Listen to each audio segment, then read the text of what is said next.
ये LLB fourth semester paper आपका third transfer of property act 1882 1882 section 3 निर्वचन खंड में हम बताएंगे कि अचल संपत्ति कौन सी ऐसी अचल संपत्तियां हैं जिनकी न्यायिक रूप में मान्यता है। ठीक है, उसके लिए हम आपको लिस्ट दे रहे हैं। अकॉर्डिंग टू लिस्ट जो है आप नोट कर लीजिए। और सर्वप्रथम यह है मार्ग का अधिकार, अचल संपत्ति से किराया वसूलने और इकट्ठा करने का अधिकार जो होता है ये अचल संपत्ति के अंतर्गत आता है। एक भूखंड पर लगने वाले मेले से देय शुद्ध वसूल करने का अधिकार, पर घाट नवघाट का अधिकार, एक हाट या बाजार से देय शुद्ध वसूल करना, मंदिर के पुजारी का आनुवंशिक पद, अपने मृत पति के अचल संपत्ति की आय में एक हिंदू विधवा का जीवन हित, मछली पकड़ने का अधिकार, एक भूमि का पट्टा, पेड़ से लाह इकट्ठा करने का आधार और एक कारखाना। ठीक है ना। आनुवंशिक जो भत्ते मिलते हैं वो भी अचल संपत्ति के अंतर्गत आते हैं। आपका रोशनी का अधिकार भी अचल संपत्ति के अंतर्गत आएगा। एक दूसरे के भूमि पर जो है चराई का अधिकार, ग्रेजिंग का अधिकार जो होता है ये भी अचल संपत्ति के रूप में आते हैं। ठीक ना। इस तरह से जो है 1 to 14 हमने आपको वस्तुएं गिनाई जो अचल संपत्ति में आती हैं और उनको न्यायिक मान्यता प्राप्त है। ठीक है ना। अब बात आती है कि भूमूलित वस्तुएं, भूमूलित वस्तुएं के अंतर्गत क्या हैं, जैसे पेड़ झाड़ियाँ। ठीक ना। इसके अंदर जो है वो भी अचल संपत्ति के अंतर्गत जो है आती हैं। ठीक ना। अब वो जमीन पर पेड़ लगा है और नीचे जड़ें लगी हैं तो वो जो है अचल संपत्ति के जो है के रूप में परिभाषित होती है। ठीक है ना। इलाहाबाद उच्च न्यायालय ने एक बैजनाथ बनाम राम आधार AIR 1963 इलाहाबाद हाई कोर्ट का डिसीजन है। इसमें यह है कि शीशम तथा नीम के वृक्ष जो बिना संलग्न बूम के हैं उनके बिक्री खड़े काष्ठ की बिक्री मानी जाएगी। कोई वृक्ष खड़ा काष्ठ है या नहीं वृक्ष की प्रकृति पर निर्भर करेगा। ठीक है ना। ये चीज इसमें बताया जाएगा। काष्ठ में वो आते हैं जिनसे जो है वो उपयोगी लकड़ी बनता है, जैसे फर्नीचर है, दरवाजे हैं, ये सब काष्ठ की श्रेणी में वृक्ष आते हैं। ठीक ना। काष्ठ और वृक्ष में दोनों में अंतर होता है। और एक खड़ा काष्ठ जो है ये है कि जो लकड़ी जो है वो उपयोग में आती है, फर्नीचर के उपयोग में आती है, खड़ा काष्ठ कहते हैं। और जो वृक्ष फल और छाया या जो भी जिस रूप में उपयोगी है वो जो है वृक्ष की श्रेणी में आते हैं, खड़े काष्ठ के रूप में नहीं आते। ठीक ना। ये एक सुप्रीम कोर्ट का है आपका एक केस है AIR 1958 कहाँ का है, सुप्रीम कोर्ट का एक केस है। और इसमें शांताबाई, क्या नाम है, शांताबाई बनाम स्टेट ऑफ महाराष्ट्र, इस सुप्रीम कोर्ट ने ये जो है ये डिफाइन किया है कि एक वृक्ष को खड़ा काष्ठ कब माना जाएगा। ठीक है। कई ऐसी की कौन सी परिस्थिति की स्थिति है कि जब खड़े पेड़ को खड़ा काष्ठ के रूप में परिभाषित किया जाता है। ठीक है। फल देने वाले वृक्षों को जो है वो खड़ा काष्ठ नहीं कहा जा सकता है। लेकिन जैसे आम के पेड़ हैं, अगर उनके लकड़ी का उपयोग होता है फर्नीचर में, वो भी काष्ठ की श्रेणी में आ जाएंगे। ठीक ना। तो इस तरह से है। और जैसे आपका नीम का पेड़ है, नीम का पेड़ खड़ा काष्ठ की श्रेणी में आएगा। शीशम आपका है वो भी खड़ा काष्ठ की श्रेणी में आएगा। सागौन ये भी आएगा, खड़ा काष्ठ की श्रेणी में आएगा। इस तरह के जो वृक्ष हैं ये खड़ा काष्ठ की श्रेणी में आएंगे। ठीक है ना। और इस तरह से ये जो है महुआ भी इसी श्रेणी के अंतर्गत आएगा। तो अब बात आती है कि भूमि में निविष्ट वो वस्तुएं कौन सी होती हैं जो दृढ़तापूर्वक भूमि में जुड़ी रहती है और भूमि का ही भाग मानी जाती है। जैसे कोई प्लॉट है, ठीक है ना, कोई प्लॉट है और उसमें निर्मित जो मकान है, ये प्लॉट है आपका, ठीक है, इसके अंदर जो भी निर्मित मकान है और उसकी दीवारें ये भूमि से निविष्ट हो गई हैं, भूमि से अटैच हो गई हैं, मूलतः अटैच हो गई हैं, ये भी जो है अचल संपत्ति के अंतर्गत आती है, ठीक है ना। हाँ, लेकिन अगर कोई मशीन है, ठीक है ना, कोई भारी भरकम मशीन यहाँ खड़ी है, इस प्लॉट के अंदर ये सब मशीनें खड़ी हैं, तो ये अचल संपत्ति के रूप में परिभाषित नहीं होती हैं, चाहे ये अपने वजन के आधार पर ये जमीन के अंदर धंस सकती है कुछ पोर्शन तक, तब भी इनको जो है अचल संपत्ति के रूप में नहीं माना जाता है, ठीक है ना, ये निविष्ट नहीं माने जाएंगे। तो ये है आपका ये। और भू निविष्ट जो आबद्ध वस्तुएं हैं उसको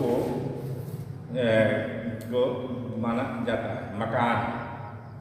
मकान में से जुड़े जो भी वस्तुएं हैं जो उसकी उपयोगी को उसका उपयोग जो है वो बढ़ाती हैं, उपयोगिता को बढ़ाती, उपयोगिता की जो डिग्री है उसको बढ़ाते हैं। जैसे खिड़की, दरवाजा और तमाम जो उसके अटैच हैं वो सब भी जो है भूमि से आबद्ध, भूमि निविष्ट से आबद्ध वस्तुओं की श्रेणी में आती हैं, ठीक है ना।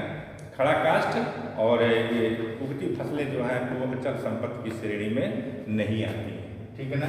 यहाँ जैसे जो संपत्ति से गेहूँ की फसल है, सरसों की है, गन्ना है, ये जो है ये अचल संपत्ति की नहीं आती हैं, ये नहीं आती है, ठीक है। अब बात आती है लिखत की। लिखत भी जो है हमने आपको बताया था शॉर्ट में, अब डिटेल में बताते हैं। लिखत ऐसे औपचारिक एक विधिक दस्तावेज है। क्या है? एक औपचारिक जो है विधिक जो है दस्तावेज है जिसके माध्यम से एक अधिकार का सृजन किया जाता है या उसकी पुष्टि की जाती है या एक तथ्य अभिधायित किया जाता है, और इसी प्रकार का ये जो औपचारिक लेखन भी कहते हैं, इसको लिखित कहते हैं, ठीक है ना। इसके लिए जो है करार, विलेख है, अधिकार पत्र है, एक तकनीकी रूप में तैयार और निष्पादित किए जा सकते हैं, ठीक ना। इनका जो है अनुप्रमाण अवश्य होना चाहिए, अटेस्टेशन अवश्य होना चाहिए। कि अनुप्रमाणित करने के तात्पर्य है एक तथ्य का साक्षी होने से है, ठीक है।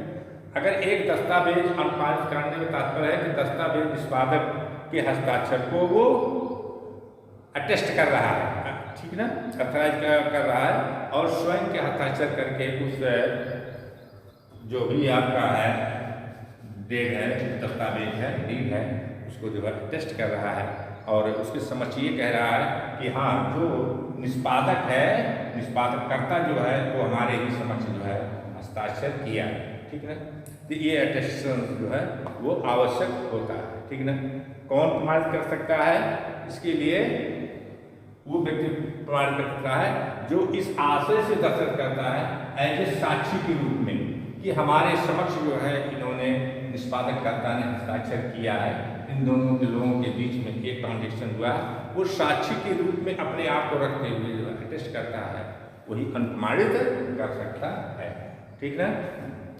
और एक वैध अनुप्रमाणित के लिए निम्नलिखित आवश्यकताओं का पूर्ण होना चाहिए। क्या होना चाहिए?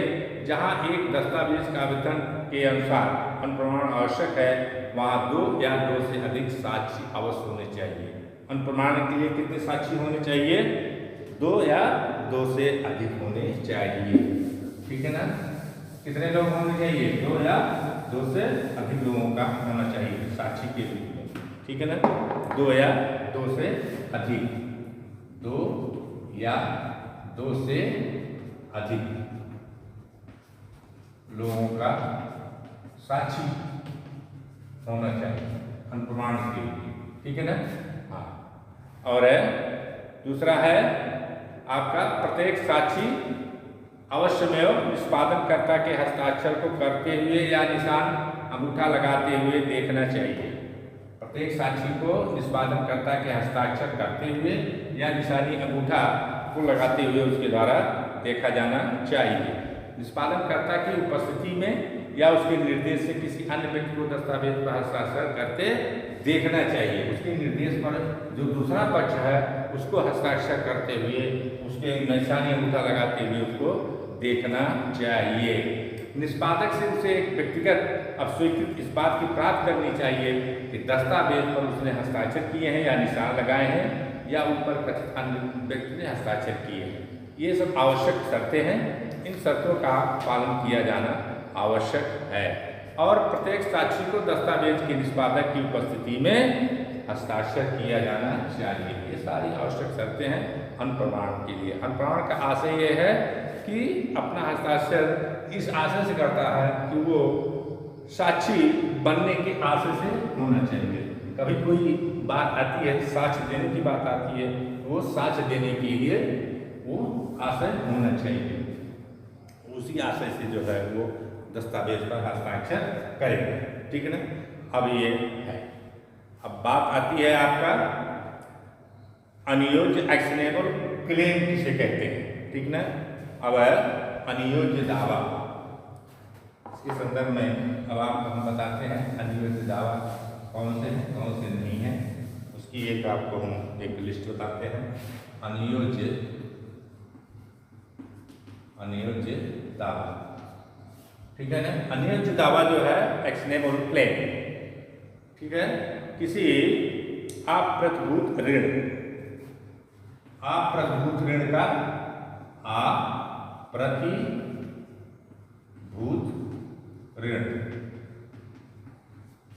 जिसमें सिक्योरिटी नहीं जमा है, जिसके ऋण देने पर कोई सिक्योरिटी नहीं ली गई है। अगर कोई ऋण दिया गया और कोई जमीन बंधक लग गई तो ये आप प्रतिभूत ऋण के रूप में नहीं आएगा। वो ऐसा ऋण जिसके संदर्भ में कोई सिक्योरिटी नहीं लिया गया है। ठीक है ना। दूसरा चल संपत्ति के लाभप्रद हित। दूसरा संपत्ति के लाभप्रद हित। ठीक है ना। ये और इस तरह से है। और ठीक है ना। का ने एक उदाहरण आपको देते हैं, उससे आप पूरा आइडिया का जो क्लियर हो जाएगा। का ने खा को 10,000 रुपये का ऋण लिया। का से 10,000 ऋण प्राप्त करने का दावा एक अनियोज्य दावा है क्योंकि यह अप्रतिभूत ऋण है। क्योंकि खा से का ने कोई सिक्योरिटी नहीं दिया है। ठीक है ना। वैसे ही उनको दिया है। तो जो 10,000 रुपया लिया है वो जो ऋण है 10,000 का वो क्या है अप्रतिभूत ऋण है, इसलिए एक्शनेबल है। ठीक है ना। का ने खा से 10,000 रुपये का ऋण लिया और ऋण की अदायगी सुनिश्चित करने के लिए अपनी 1 एकड़ जमीन प्रतिभू के रूप में देता है। ठीक है ना। मान लीजिए का ने खा को 10,000 रुपया दिया है और खा ने 1 एकड़ जमीन जो है प्रतिभू के रूप में दिया है। ये जो है प्रतिभू ऋण नहीं है, ये एक्शनेबल क्लेम के अंतर्गत नहीं होगा। ये ऋण जो है प्रतिभूत ऋण है, ये एक्शनेबल क्लेम नहीं है, अनियोज्य दावा नहीं है। ठीक है ना। का 200 कुंटल बासमती चावल की आपूर्ति के लिए एक संविदा खा से करता है। क्या करता है? का जो है एक संविदा करता है खा से कि अमुक डेट पर हम आपको 200 कुंटल चावल सप्लाई करेंगे। ठीक है ना। और वो चावल आपूर्ति नहीं कर पाता है और खा को छत उठानी पड़ती है। ठीक ना। तो खा छतपूर्ति का दावा करता है और छतपूर्ति का दावा जो है वो अनियोज्य दावा नहीं है। करार के अंतर्गत जो भी छतपूर्ति का दावा होता है वो एक्शनेबल क्लेम नहीं होता है। ठीक ना। इस तरह से ये आपका है। तो दूसरी बात ये है कि कुछ उदाहरण हैं जो कि अनियोज्य दावे के दृष्टांत में है। जैसे मुस्लिम मुस्लिम महिला का आदत मेहर का दावा, ये अनियोजित दावा के रूप में माना जाएगा। बीमा पॉलिसी के अंतर्गत देय धन का दावा, ये अनियोजित दावा मिलेगा। बकाया किराए का भुगतान का दावा, ये भी अनियोजित दावा है। एक अग्रिम धन की वापसी का दावा, ये भी एक्शनेबल क्लेम के रूप में आएगा। माल क्रय करने की संविदा के अंतर्गत लाभ का दावा, ये भी आएगा। एक व्यक्ति फर्म के भागीदार का लेखा जोखा प्राप्त करने के लिए बात संशोधित करने का अधिकार, ये भी एक्शनेबल क्लेम में आ जाएगा। विक्रय निरस्त हो जाने की स्थिति में क्रय मूल्य की वापसी के लिए भी ये भी एक्शनेबल क्लेम आ जाएगा। ठीक है ना। लॉटरी में भाग लेने का अधिकार, ठीक है ना। अब कुछ चीज़ें हैं जो एक्शनेबल क्लेम नहीं है, उनको आप नोट करें। संविदा भंग की स्थिति में नुकसानी का जो दावा होता है पाने का अधिकार, ये एक्शनेबल क्लेम के अंतर्गत नहीं माना जाता है। अंतर्वर्ती लाभ का दावा ये एक्शनेबल क्लेम नहीं माना जाता है। एक मौलिक पुस्तक का जो है हस्तकौशल या कारीगरी के लिए जो है प्रतिलिपि अधिकार, कॉपीराइट जो होती है, वो एक्शनेबल क्लेम नहीं माना जाता है। जब एक ऋण अनियोजित दावा है, परंतु एक ऐसा ऋण जो एक आज्ञप्ति से परिणित हो गया है, वो एक्शनेबल क्लेम नहीं है, क्योंकि वो तो ऑलरेडी जो है डिसाइडेड है, वो एक्शनेबल क्लेम नहीं है। कोई भी जो है ऋण जो है वो अगर डिक्री के द्वारा जो है आदेशित हो गया है देने के लिए, तो वो एक्शनेबल क्लेम माना नहीं जाएगा। इस तरह से ये है। तो आपका यहाँ तक है। और इसके अंतर्गत सूचना के बारे में हमने बताया था कि कौन से ऐसी परिस्थितियाँ हैं जिसमें ये माना जाएगा कि व्यक्ति जो है किसी तथ्य के बारे में सूचित हो चुका है। ठीक है ना। वो ये होगा कि कोई व्यक्ति को अगर सूचित हो गया है रिटर्न में, डायरेक्ट वे में, तो उसको सूचित माना जाएगा। या ऐसी परिस्थितियाँ हैं कि जिसमें वो जो है एक सामान्य प्रज्ञा वाले व्यक्ति की तरह जो है वो उस तथ्य को जान सकता था, उसको प्राप्त कर सकता था, उसके बारे में वो जानबूझ करके उससे अपने आप को अलग किया और घोर उपेक्षा किया, जानबूझ के तथ्य की जानकारी नहीं किया, ये माना जाएगा कि ये तथ्य उसकी सूचना में था। जैसे कोई रजिस्ट्री आपको मिलती है और आप रजिस्ट्री लेने से इनकार कर देते हैं, ये माना जाएगा कि आपको उस रजिस्ट्री के अंतर्गत जो भी अंतर वस्तु है उसके बारे में आपको सूचना है। ठीक है ना। ये प्रिजम्पशन एक उदाहरण न्यायालय के द्वारा किया जाएगा। ठीक है ना। और जैसे कोई दस्तावेज के लेखन है, उसके पूर्व में अगर आपने कोई इंक्वायरी नहीं किया, कोई बात नहीं किया, अपने को अलग किए हैं, असावधान है, ये माना जाएगा कि आप हर चीज़ जानते हैं, इसके बावजूद ट्रांजेक्शन कर रहे हैं। ठीक ना। और मान लीजिए आज जो है एक संपत्ति आपके नाम लिखता है, लेकिन कब्जा किसका है? आज जो है को एक संपत्ति लिखता है, लेकिन कब्जा उस जमीन पर किसका है? सा का है। तो ठीक है ना। तो इसका मतलब बा जानता है कि आ का टाइटल इस संपत्ति पर क्या है, तभी तो भाई लिखा है पढ़ी करेगा। सा का कब्जा भी जानता है, इसलिए जो है वो आपके टाइटल के बारे में भी ये माना जाएगा, धारणा किया जाएगा कि वो जानता है। ठीक है ना। इससे आप मुकर नहीं सकते कि आपको सूचना नहीं है। ठीक है ना। और नोटिस जो है दो प्रकार की होती है, एक्सप्रेस नोटिस और कॉन्स्ट्रक्टिव नोटिस। एक्सप्रेस नोटिस मतलब अभ्यक्त रूप से, जो स्पष्ट रूप से जो आपको सूचित कर दिया जाता है वो अभ्यक्त रूप से है, और दूसरा है कॉन्स्ट्रक्टिव मतलब है आणविक सूचना। ठीक ना। जो कोर्ट जो है आपके बारे में धारणा करती है कि आप सूचित हो गए हैं, आप सूचित हैं। ठीक ना।